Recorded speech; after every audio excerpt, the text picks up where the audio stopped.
사람에 체하지 않도록 관계에도 적당한 거리가 필요하다. 안녕하세요. 사서 K입니다. 오늘 읽어드린 책은 덜어내고 비우고 거리를 두며 내 마음을 지키는 관계 디톡스에 대하여 이야기하는 댄싱 스네일 작가님의 적당히 가까운 거리라는 책입니다. 책의 부제인 외롭지도 피곤하지도 않은 너와 나의 거리에서도 인지할 수 있듯이 인간관계를 잘한다는 것 참으로 설명하기 어려운 것 같은데요.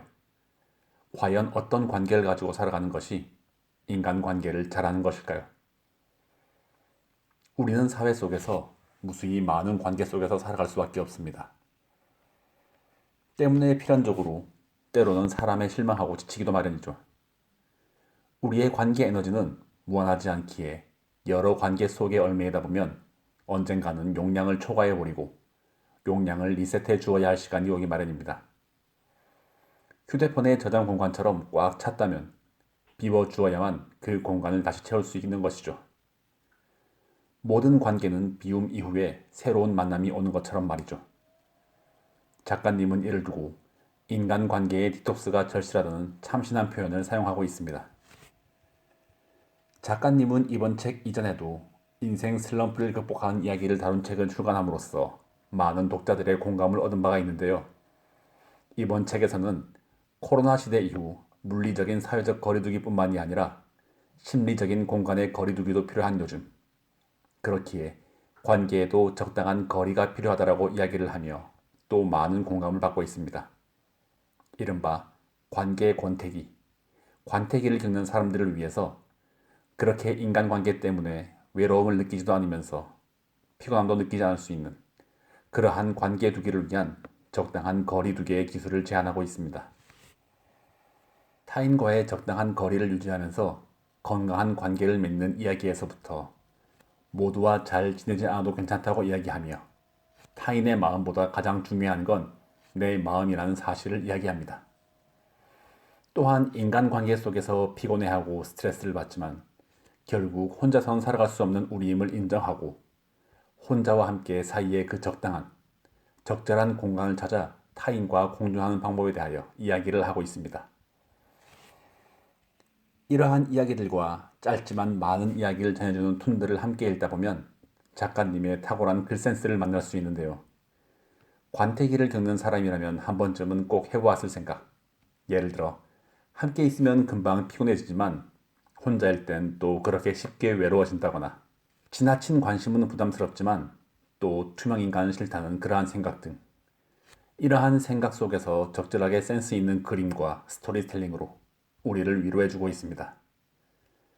댄싱스 네일이라는 필명을 쓰는 작가님은 내 정신 건강에 조금이라도 부정적인 영향을 주는 관계는 적당한 선에서 끊어내는 관계 미니멀리즘을 시도하고 있다며 모두에게 좋은 사람이 될 생각은 없다. 내 마음이 편하다면 남들이 내리는 평가를 신경 쓰지 않기로 했다라고 말하고 있습니다.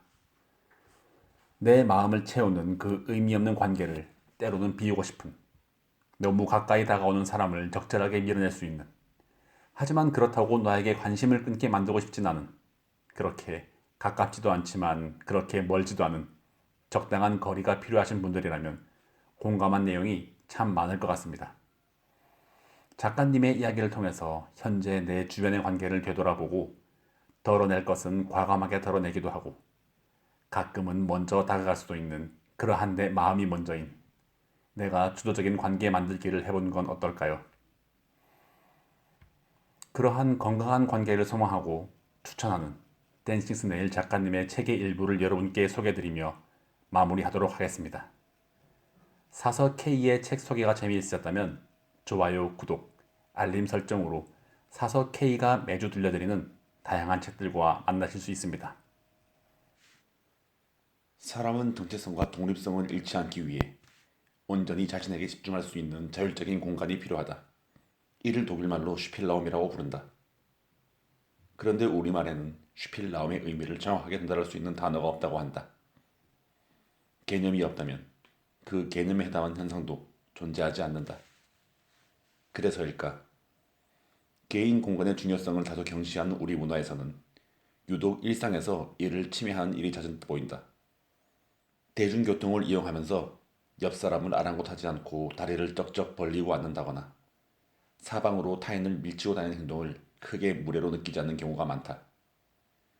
이런 사회에서는 타인의 심리적 공간 침해에 대한 경계도 낮을 수밖에 없다.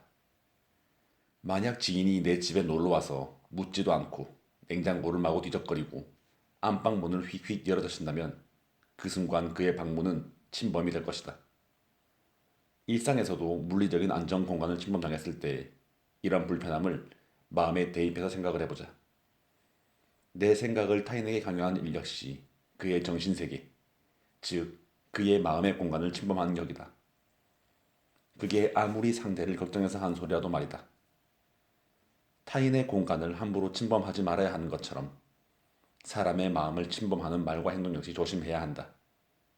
조언은 타이밍이다. 상대가 먼저 요청하지 않았다면 아무리 피가 되고 살이 되는 인생의 진리일지언정 말해주지 않아도 괜찮다.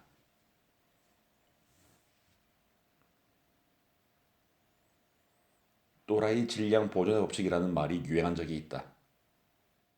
어느 곳에든 일정 비율의 또라이가 반드시 존재하는데 기존의 또라이가 없어지면 그간 멀쩡하던 사람이 갑자기 또라이 짓을 한다는 것이다.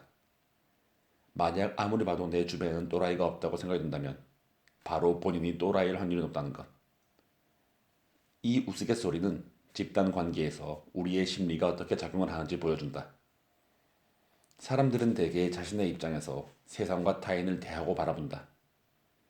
그래서 특히 배려받는 데 익숙한 사람일수록 상대방의 불편감을 놓치기 쉽다. 단순히 내가 편안하니 상대도 편안할 거라고 여기기 때문이다. 반대로 배려하는 성향이 강한 사람은 스스로가 자주 불편감을 느끼는 만큼 타인의 불편감에도 민감하기 마련이라서 자연히 점점 더 배려하게 된다. 그러니 속칭 또라이로 일컬어지는 자기중심적인 사람일수록 타인의 배려도 불편감도 잘 알아채지 못할 수밖에 없다. 또라이들을 위해 희생하고 배려해야 한다면 이왕 하는 거 티도 좀 내고 힘들면 힘들다고 말하자. 말하지 않고 알아주기를 바라는 것보다는 그 편이 서로 배려받을 수 있는 지름길일 테니 말이다.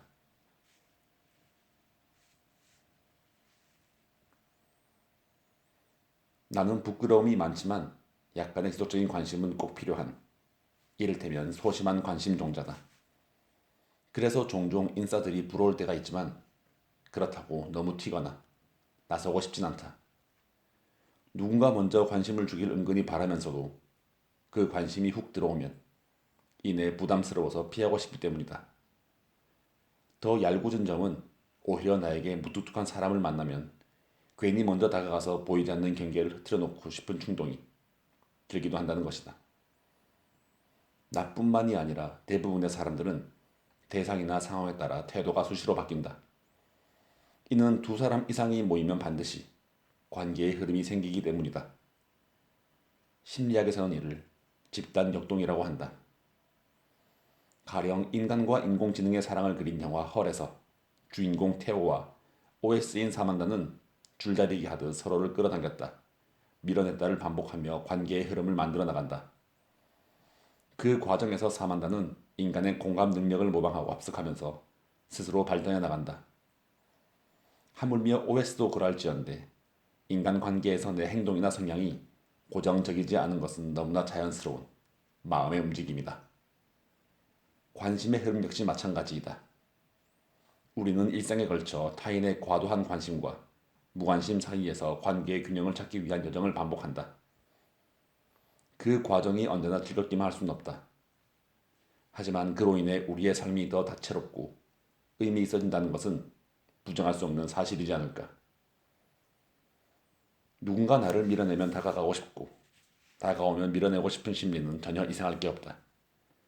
인싸나 아싸, 어느 한쪽에 속하려 하거나 스스로를 규정짓는 대신 나를 둘러싼 여러 관계 속에서 좀 더 자유롭게 유영하며 살아도 괜찮다.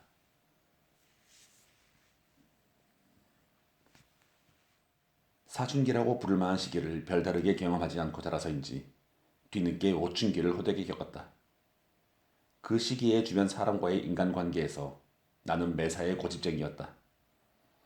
친밀한 관계에서 좌절된 자존감을 삐뚤어진 방식으로 증명하려 과한 에너지를 쏟느라 진짜 내면의 소리를 들을 수 없었다. 돌아보면 그게 가장 안타깝다. 아주 사소한 일이라도 자신의 선택을 존중받지 못하는 경험을 반복하다 보면 종국에는 내가 진정으로 원하는 것을 찾기보다 내 의견을 인정받을 때까지 반항하는 데 몰두하게 된다. 즉 상대의 의견을 꺾고 내 것을 고집하는 것만이 유일한 목표가 되는 것이다. 그런 경험이 지속되면 스스로의 선택에 확신을 갖기 힘들어진다. 그래서 새로운 일에 도전하거나 시도하는 것에도 과하게 불안을 느끼고 망설인다. 더 이상 자신을 믿을 수 없기 때문이다. 미국 드라마 덕후인 내가 가장 좋아하는 표현 중에 하나는 I understand you, but 널 이해해. 하지만 이다. 상대방의 의견에 반하는 이야기를 하고 싶다면 우선 최소한의 이해와 존중의 표현을 먼저 건네면 좋겠다.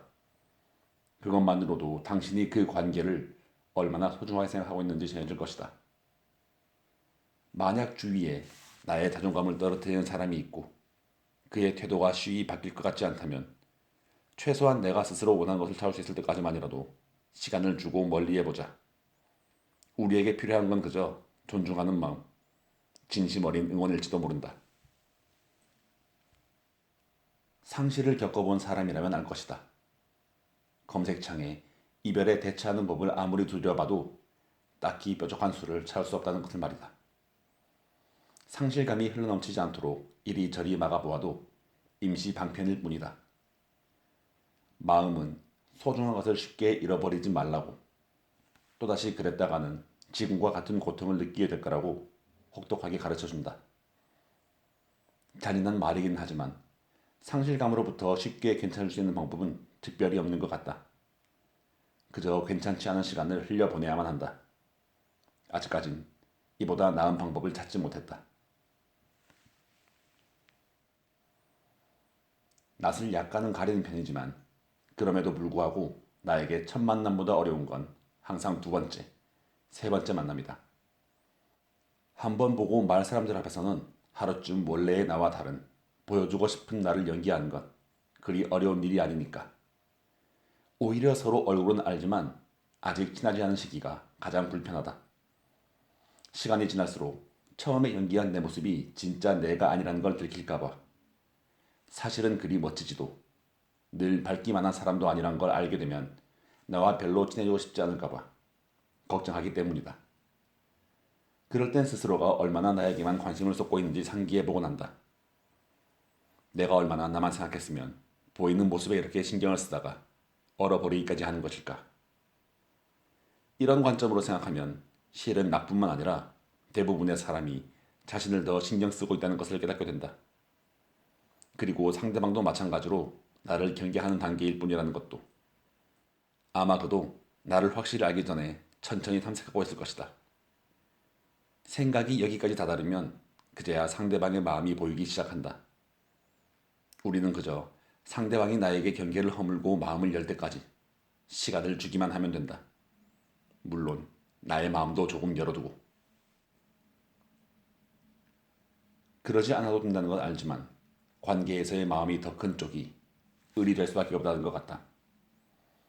연인뿐만이 아니라 친구나 지인, 동료 관계에서도 서로에 대한 태도의 높낮이가 미세하게 다름을 느낄 때가 있다. 혹시 상대의 작은 친절에 과도하게 의미를 부여한다거나 반대로 타인의 무심한 행동에 혼자서 마음을 끓이고 있진 않은가. 그런 일이 유독 잦다면 당신은 그 관계에서 을을 자처하고 있을 가능성이 높다. 맺고 있는 인간관계의 절대적인 폭이 좁아지는 시기에는 외로움에 취약해지기가 더욱 쉽다. 폭이 지나치게 좁아서 사람을 필요로 하다 보면 주변의 모든 관계가 그 존재만으로도 고맙게 느껴지기도 한다. 물론 내 사람을 아끼고 소중히 대하는 방식은 사람마다 차이가 있다. 하지만 상대가 관계에서 자신만을 우선시한다면 그 존재 자체로 고마워할 것까진 없다. 모든 관계는 기브 앤 테이크가 아닌가. 상대도 나와의 관계에서 얻는 가치가 반드시 있을 테니 누군가가 나를 찾아주는 것만으로 빚진 사람처럼 굴 필요는 없다는 것이다. 관계를 맺고 있는 상대나 상황에 따라 나의 입장이나 태도 역시 자연스럽게 달라진다. 의도치 않았더라도 한때는 나도 누군가에게는 갑이 었다거나 지금 갑질을 진행 중일지도 모른다. 그러니 언젠가 을이었던 혹은 지금 어린 스스로를 지나치게 가볍게 여길 필요 또한 없다. 다만 현재 어떤 관계에서 의뢰 역할을 취하고 있다면 그 태도가 그 다음의 관계, 나아가 나 자신과의 관계에 연결되고 나의 삶 전체에 영향을 미칠 수 있다는 것을 꼭 기억하길 바란다. 스스로가 을의 역할을 벗어던지지 않는다면 나도 모르는 사이에 세상의 을이 되어버릴 테니까. 누군가를 진심으로 위로하거나 축하하지 못한 스스로에게 실망할 때가 종종 있다. 타인의 아픔에 공감과 위로의 말을 건네는 동시에 나도 모르게 가슴을 쓸어내리거나 친구의 성공을 축하하면서도 마음 한편에 한없이 작아진 내 모습을 그릴 때가 있다. 어른의 몫을 제대로 하며 살아가고 있는지 스스로를 단속하며 안도감을 얻기 위해 달려오는 동안 나도 모르는 새에 세상의 상대평가에 익숙해진 걸까? 누군가를 밀어내고 올라서야만 내 존재가 위태롭지 않을 거라는 그 불안한 마음이 각박해진 걸까? 비교의 가장 무서운 점은 현재의 내가 무엇을 얼마나 이루고 가졌는가에 관계없이 시간이 지날수록 습관처럼 배어든다는 것이다. 진정한 자존감은 비교를 통한 상대적 만족감이 아닌 절대적인 자기 인정으로 얻을 수 있다. 이를 잊지 않는다면 사랑하는 사람에게 비교 없는 위로와 불안 없는 축하를 건넬 수 있을 것이다.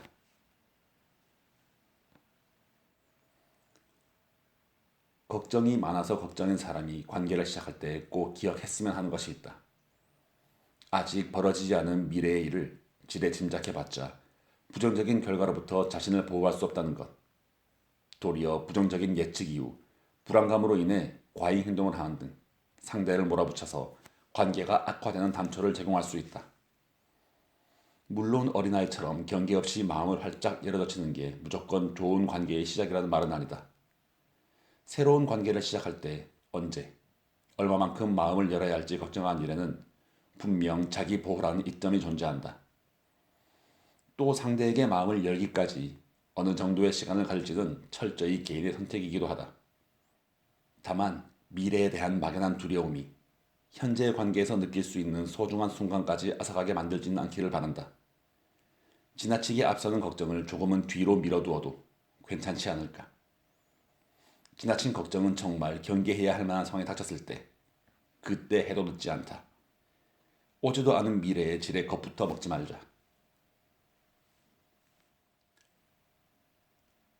감정에는 이유가 없다는 걸 알면서도 우리는 사랑을 시작할 때 그 이유를 정의하려고 하고 이별할 때에는 끝내야만 하는 이유를 만든다.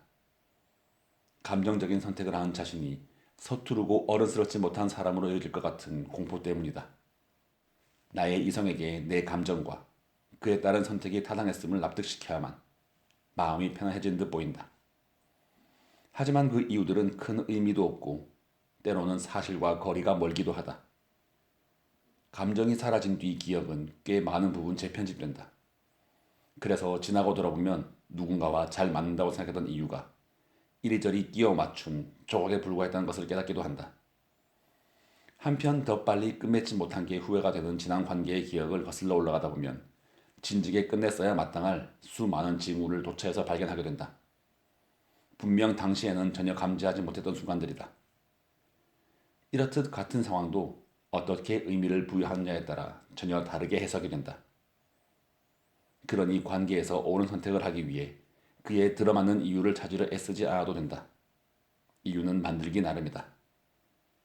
그럴듯한 이유가 없더라도 내가 느끼는 감정은 그 자체로 옳다. 관계는 믿되 사람은 믿지 말라. 인간관계에서 꼭 기억하고자 하는 나만의 철칙이다. 나 자신을 포함해 모든 인간은 약하고 믿을 만하지 못한 존재라고 생각을 하기 때문이다. 사람은 생존을 위해 언제든 신념과 입장을 바꿀 수 있고 누구도 그것을 비난할 수는 없다. 그래서 나는 사람이 아닌 관계를 믿는다. 현재 관계 내에 실지 않은 상대의 행동과 말은 온 마음을 다해 신뢰하도록 노력하되 사람 자체는 언제든 변할 수 있는 존재라고 여기려고 한다. 이렇게 하면 상대의 태도 변화와 배신, 이 둘의 차이를 좀 더 명확하게 구분할 수 있다. 덕분에 믿었던 사람에게 상처받았다며 스스로를 피해자의 위치에 놓는 오류의 덫에 빠지지 않게 되더라. 그럼에도 불구하고 누군가를 온전히 믿는 마음은 그 자체로 얼마나 귀한가. 그러니 그런 마음을 품을 수 있었다면 당신은 이미 충분히 귀한 사람인 걸 잊지 않았으면 한다. 믿었던 사람에게 상처를 받았다면 자책은 당신의 믿음을 소중히 대하지 않은 그 사람의 몫으로 남겨주자.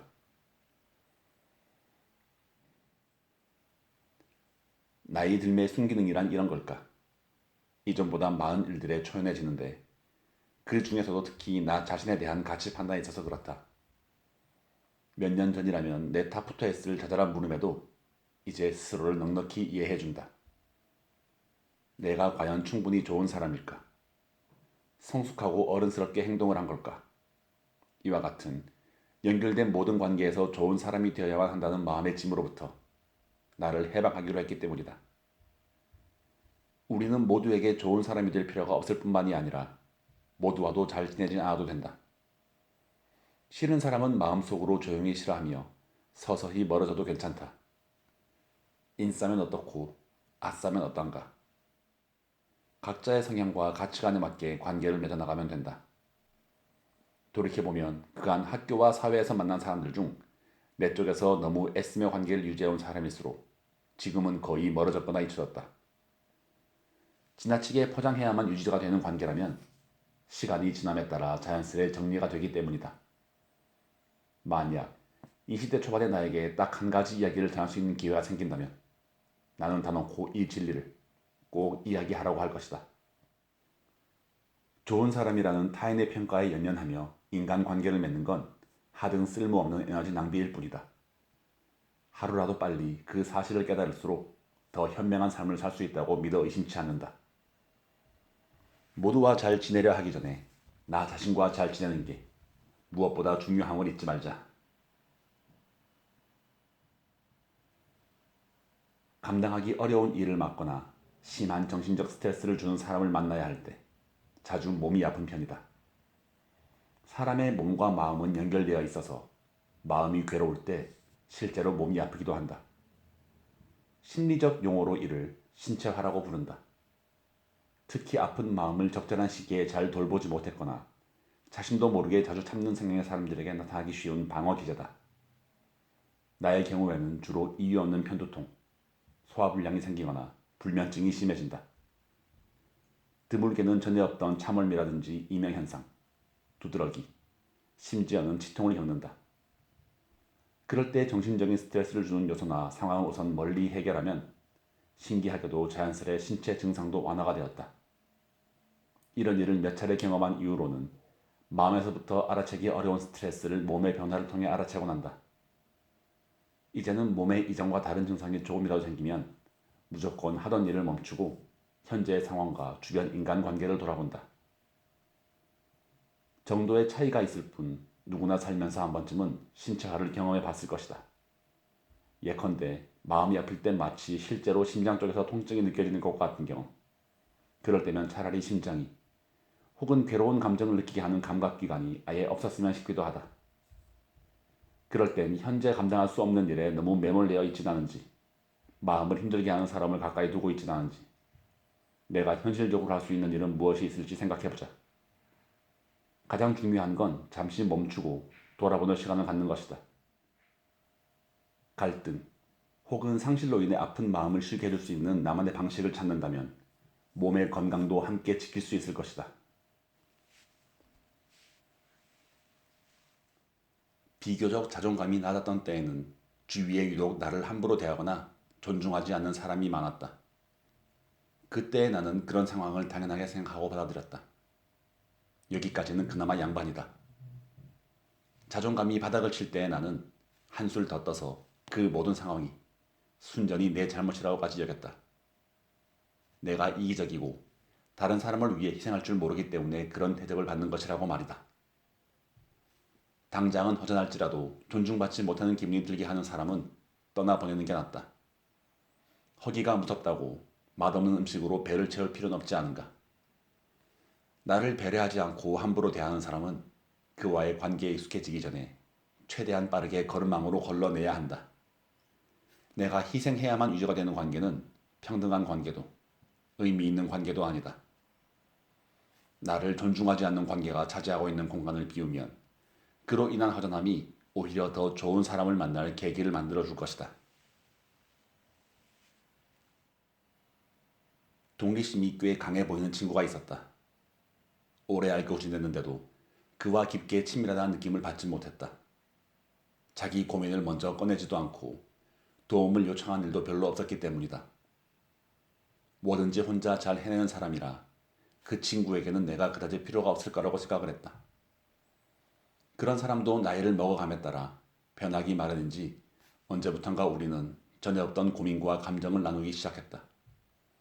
그러면서 사실은 그도 누군가에게 의존을 하고 싶어 했다는 걸 알게 되었다.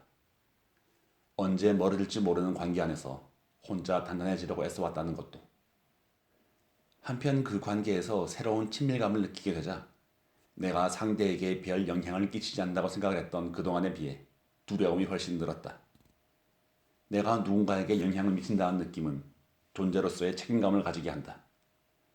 생명이 있는 무언가를 기르는 사람들이 삶의 방향에 대해서 고민할지언정 왜 자신이 존재해야 하는지에 대해서는 별스러운 의문이 없이 삶을 이어가는 것처럼 보이는지 처음으로 알게 되었다.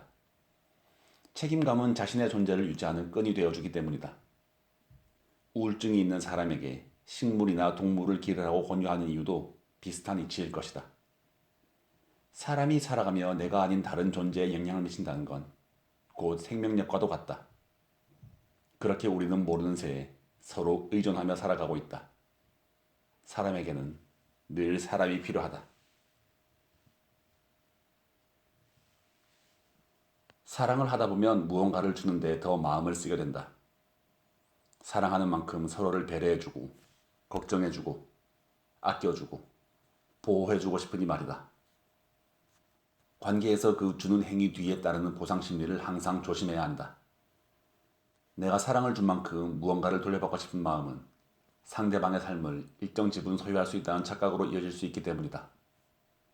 그 마음을 알아챈 상대방은 자신이 받을 사랑을 언젠가 돌려주어야만 한다는 부채감을 지속적으로 느끼게 될 것이다. 나한테 그렇게 잘해준 사람인데, 나를 위해 그동안 희생한 사람인데, 이러한 생각은 내 선택보다 상대방의 기분을 우선시하도록 만든다. 그래서 상대가 적극적으로 찬성하지 않는 일에는 결정을 주저하거나 내 인생을 위한 선택에서도 확신을 갖지 못하고 이유 모를 압박감을 느끼며 눈치를 보게 된다. 그러다 결국은 상대가 동의하지 않을 것 같은 일은 시도도 해보지 않고 포기하기도 한다. 사랑하는 사람의 인생과 선택을 오직 내가 원하는 방향으로 이끌기 위해 은근한 부채감을 심어주며 상대방을 조종하는 것. 그건 사랑이 아니다. 너무 많은 것을 주려고 하기보다 서로의 삶에서 한 걸음씩 떨어져 자신에게 더 집중한다면 건강한 관계를 만드는데 더욱 도움이 될 것이다. 주는 사랑이 의미를 갖기 위해서는 반드시 서로의 삶에 대한 존중이 전제가 되어야 한다. 건강한 사랑을 위한 가장 기본적인 요소이자 첫걸음은 바로 존중임을 잊지 말자.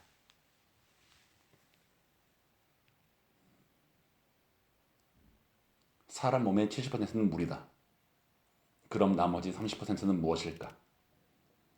내 경우에는 불안이 그 자리를 차지하는 것 같다. 워낙 불안지수가 높은 성격이라서 내가 느끼는 갖가지 불안감을 솔직하게 공유할 수 있는 관계가 무엇보다 소중하다. 몇몇 친구들과 여러 가지 이유로 멀어지기 시작할 때 처음에는 단지 그 빈자리 때문에 쓸쓸한 줄 알았다. 그런데 문득 돌아보니 나는 친구들과 함께일 때에도 종종 그리고 자주 외로웠다. 많은 사람들 속에 둘러싸여 있을 때나 애인과 있을 때, 심지어 가장 친밀한 관계인 가족과 있을 때조차 쓸쓸함을 느끼는 사람이라는 것을 깨달았다. 사람들과 함께하면서도 외로움을 느껴본 사람, 혹은 오히려 혼자일 때보다 더 외로웠던 사람이라면 그 마음을 이해할 것이다. 뒤집어 보면 어떤 사람의 부재나 존재 자체가 내 행복에 큰 영향을 미치기 어렵다는 결론이 난다. 곰곰이 생각해보니 내가 느낀 건 사람의 부재로 인한 쓸쓸함이 아니었다. 가장 중요한 감정이나 가치를 공유하며 느껴온 안정감이 그 안정감이 사라지는 것에 대한 두려움이었던 것이다. 누군가와 함께한다는 건 분명 심리적인 안정감을 주는 일이다. 하지만 그게 반드시 개인의 마음속 깊게 자리한 결핍까지 채워줄 거라고 기대하기는 어렵다. 그럼에도 사회적 동물인 우리에게는 사람 간의 교감과 공감만이 줄 수 있는 안정감이 꼭 필요하다. 나의 행복은 오롯이 나만이 책임질 수 있는 영역이다. 그러나 행복은 다양한 형태의 관계 속에서 더 잘 이뤄나갈 수 있다. 이 사실을 안다면 사랑하는 이들과 조금 더 만족스럽게 공존할 수 있을 것이다.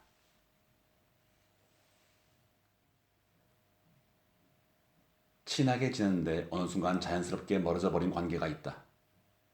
학교를 떠나 각자 삶의 자리에서 최선을 다하며 지내다가도 이따금씩 만나 추억을 공유할 수 있는 친구가 있는가 하면 사회인이 되고 가정을 꾸리고 나서는 연락이 뚝 끊긴 친구들도 있다. 그럴 땐 마치 그들의 삶에서 내가 지워진 것만 같아서 서글퍼진다. 특히 사회 초년기와 소위 결혼 정년기라는 시기를 지나면서 관계에 대한 회의감이 몸서리가 치던 때가 있었다. 경사를 앞둔 시기에만 노골적으로 의미 없는 연락을 해오는 사람들에게 염증을 느꼈기 때문이다. 취직이나 이직, 결혼, 출산 같은 이벤트를 기점으로 관계가 재정립될 때마다 이제까지 알고 지내던 사람들을 하나둘 채 걸으면서 의미 없는 인맥의 무게를 덜어나갔다. 필요한 시기에 기가 막힌 타이밍으로 나타나주는 사람의 평생이 인연이라는 말이 있다. 친구 관계도 그렇다. 내 인생에 시의적절하게 나타나 서로의 소소한 일상을 나눌 수 있다면 그것 말고 무엇이 더 필요할까? 한정된 시간과 에너지 안에서 나 한 사람이 감당할 수 있는 친밀한 관계의 총량은 제한적일 수밖에 없다. 우리는 그저 생애 주기에 따른 관계의 변화를 담담히 받아들이려고 애쓰는 한편 지금 내 옆에 있는 사람들에게 진심 어린 애정을 쏟을 수 있을 뿐이다. 누군가를 얼마나 오래 알고 지냈느냐와 관계의 농도가 반드시 정비례 할까? 관계에서 진정으로 중요한 건 겉으로 드러나는 시간이 아닌 보이지 않아도 느낄 수 있는 마음일 것이다. 학창시절에 본 영화 헤드윅 송 뮤직비디오의 의미를 잘못 해석한 탓에 친밀함에 대해 오랫동안 오해를 했다. 즉, 다른 사람과 친밀해진다는 건 현재에 고정된 내 삶에 누군가가 들어오는 일방적인 일이라고 생각을 한 것이다. 내 안에 자리 반을 내어 주어야 하며 모든 것이 변하는 굉장한 두려운 것이라고. 우리는 모두 자신만의 우주를 가지고 있고 그 안에는 각자의 취향, 가치관, 성격, 외양, 습관 등의 여러 행성이 부유한다. 그래서 나의 세계와 타인의 세계가 만날 때에는 반드시 크고 작은 충돌이 일어난다. 분명 고통스러운 과정이다. 하지만 덕분에 타인과의 교류를 통해 혼자라면 하지 못했을 새로운 경험을 하고 교집합을 발견하며 공감하고 서로 다른 점을 수용해 나갈 수 있다. 그리고 딱 그 깊이만큼 나의 감정과 나의 지평이 넓어진다. 얼마 전 수관 깊이라는 현상을 알게 되었다. 비슷한 수정의 나무가 함께 있을 때 각자의 가지가 서로 닿지 않게 자라 그 사이에 약간의 공간을 남기는 것을 말한다. 상대 나무가 불편하지 않게 일정한 거리를 유지하고 배려하며 동반 성장하는 이 현상의 원인은 아직도 정확히 밝혀지지 않았다고 한다. 침범하지 않으면서 연결된 이 식물들을 보며 공존의 의미를 배운다. 함께 서로의 세계를 넓혀나가는 아름다움에 대해서.